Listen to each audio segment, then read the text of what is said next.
কতগুলো টাকা দিয়েছে মা। আজকে তো শুধু পার্টি হবে, পার্টি। ও দাদু, এ নাও টাকা। আমার chips, cookie, lollipop, chocolate cake সব দাও। হ্যাঁ, এই টাকায় কি হয়? এই টাকায় তো শুধু একটা চিপসের প্যাকেটই হবে। হ্যাঁ, কেন? আমি তো অত টাকা দিলাম তোমাকে। আরে, এ তো মাত্র 5 টাকা। এতে তো ওগুলোর মধ্যে শুধু একটা জিনিসই হবে। কেন? মা যে বললো কত টাকা দিলাম আমি। আরে তুই তো ছোট মানুষ, তাই জন্য তোর মা তোকে ওরকম বলেছে। আমি কি ছোট? তুমি জানো আমার বয়স কত? 5 বছর। ঠিক আছে, তোমার তো ভাবতে হবে না। আমার একটা চিপস দাও যাতে খেলনা থাকে। ঠিক আছে, দাঁড়া দিচ্ছি। এই নে, ধর তোর চিপস।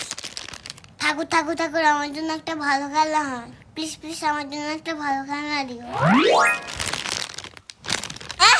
এ আবার কি খেলনা? ও দাদু, এটা কি? কেন, কি হয়েছে? এটা কি? এটা কি খেলনা? এটা কি কোনো খেলনা হলো? এরকম খেলনা আমার চাই না, তুমিই রাখো। আরে আমি এই খেলনা নিয়ে কি করব? তুমি দেখে এই খেলনা দিয়েছো। আরে এই সিল করা প্যাকেটের মধ্যে কি খেলনা থাকবে আমি কি করে জানবো? কি যন্ত্রণা! ও দাদু, আমাদের একটা চিপটা ওটা, তার মধ্যে খেলনা থাকে। কিলে বাবান, কিলে বাবান। এখনো তোর কথাই ফুটলো না। বাবান করছিস? তোর থেকে কত বড় জানিস? তোর বয়স কত?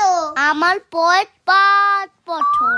মা বলছিল তো আমারও 5 বছর বয়স। এখন কি বলি? আর আমার বয়স জানিস কত? 5 বছর। একদিনে যে খুব বড় হয়ে যায়। এই ফোড়ন, এই নে তোর চিপস ধর। প্যাকেটটা আগে খোল তো দেখি কি খেলনা বেঁধেছে। না, আমি বাড়ি যাই ছুলবো। আবার বেশি বকছিস। আমি না তোর দাদা, আমি যা বলবো তাই শুনবি। গাড়ি, এই তো গাড়িটা একটু দে না, আমি একটু খেলি। তোকে ট্র্যাক্টর আছে। দাদু, এটা কি হলো? দেখে ওর ভালো খেলনা আর আমার ব্যাজে খেলনা। এইসব তোমার জন্য হয়েছে। তুমি আমাকে খুব কষ্ট দিলে। তোমার দেখুন আর কখনো আসবো না। দাও আমার টাকাটা ফেরত দাও। হায় রে, মনে হচ্ছে এদের জন্য আমার ব্যবসাটাই এবার লাঠে উঠবে।